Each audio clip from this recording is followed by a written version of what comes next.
Hi everyone, Aaron here for Zollotech, and today Apple released iOS 11.2.2 to the public.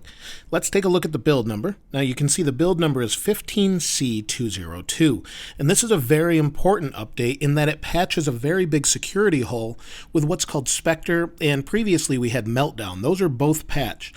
Now Spectre is something that wasn't patched, and they patched it in Safari and WebKit that control basically all of the web applications. So this is now patched. It doesn't affect you anymore if you update to this, and it is really what this update is all about. There's not a whole lot going on as far as anything else. Speed seems to be about the same. And of course I did a benchmark, so let's take a look at that. And this benchmark was 4,236 for single core, 10,047 for multi-core. And if we compare it to the previous one, it's a little bit slower with multi-core, but about the same for everything else.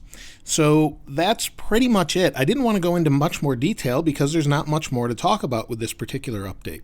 And I'm actually at CES in Las Vegas and going to check out some of the booths and the media stuff tonight, so it took me a while to get this posted. If you'd like to get your hands on this wallpaper, I'll leave a link to it in the description below. Thanks again to Cameron and Connor for sending it along. If you haven't subscribed already, please subscribe and like. As always, thanks for watching.